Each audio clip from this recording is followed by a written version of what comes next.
بص معلش، اصل انا عارف ان انا حته تقيله في البلد، خد بالك ازاي، فشغلك جامد. انت بتقفل على يوتيوب وتيك توك وتقعد تدي ناس فلوس وتخش يعني تكلم العيال تقول لها لو ما قفلتوش الايميلات دي انا هعمل مش عارف ايه، هعمل لكم محضر، والعيال بتخاف يعني فتمسح الصوت.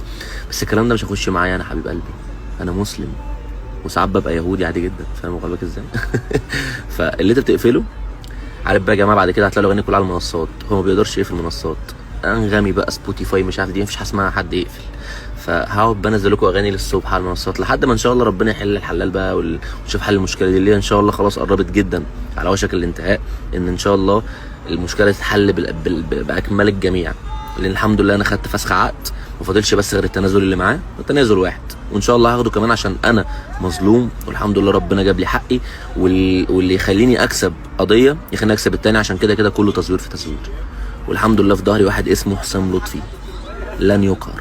وبعدين لما يكون معاك حاجه وصحيحه وموثقه نزلها، ما تقولش كلام، اصل مفيش حد هيصدقك، مفيش حد بيصدق كلام زي كده. ما انا نزلت تم فسخ العقد لكذا كذا كذا، المورخ في كذا كذا في ورق، ما قلتش للناس يا جماعه انا على فكره لسه كسبان مش عارف ايه، لا خالص، نزلت ورق عشان الناس تعرف ان انا راجل مظلوم والحق معايا، فاهم.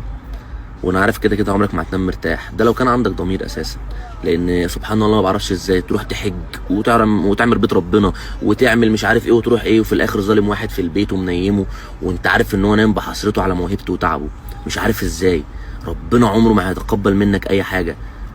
ده يا بخت من نام مظلوم ولا نام ظالم، بجد والله.